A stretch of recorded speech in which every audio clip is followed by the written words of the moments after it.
Oui, bonjour. Donc, Sébastien Benoît, secrétaire du syndicat des ouvriers des chantiers navals de Saint-Nazaire. Donc, je tenais à prendre la parole parce que, en ce moment, on pense qu'on cristallise un certain nombre de problématiques qui sont discutées aujourd'hui. Et pour ça, pour illustrer ça, je tenais à parler des effectifs qu'on a sur le site de Saint-Nazaire du chantier naval. Sur le chantier naval, il y a 8000 travailleurs.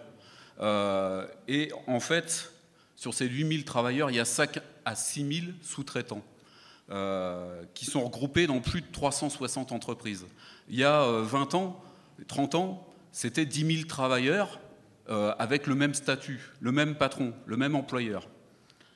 Sur ces 5 à 6 000 sous-traitants, il y a la moitié qui sont des travailleurs dits détachés, c'est-à-dire qui viennent de plus de 11 pays différents, donc ne parlant pas le français.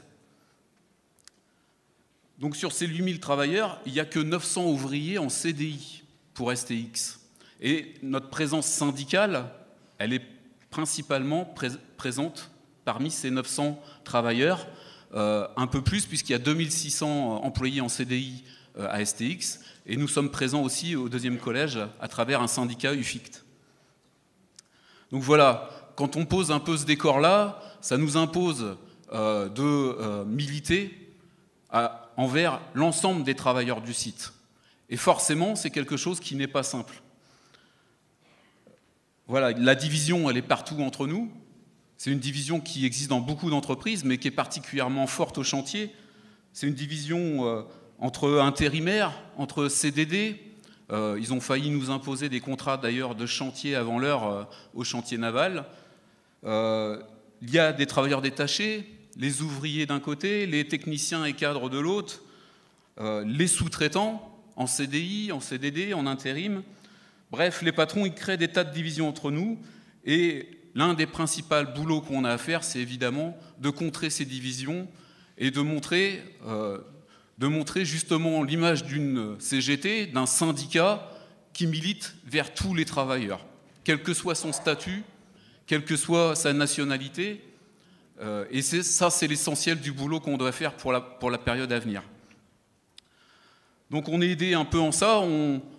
On a effectivement une période difficile où le plan de charge est important, où il y a plus de 10 ans de boulot devant nous. Ça nous était arrivé, ça nous était pas arrivé depuis longtemps. Et donc effectivement, l'exploitation est de plus en plus dure. Et malgré ça, on voit des sous-traitants qui ont été virés il y a quelques années suite à la crise économique, revenir sur le chantier et se syndiquer face à la dégradation imposée par les patrons de leurs conditions de travail, de leurs conditions d'existence. Et on voit aussi effectivement des travailleurs se battre, se défendre, et c'est au travers du syndicat CGT, ils ne se trompent pas de syndicat, c'est au travers du syndicat CGT de la boîte qu'ils le font.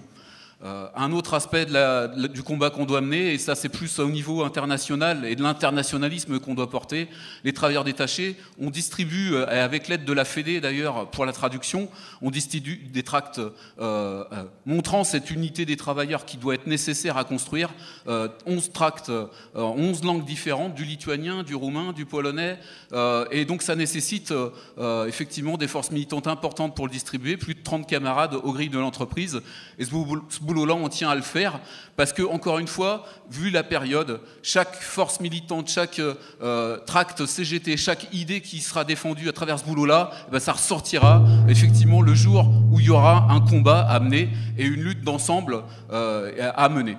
Voilà.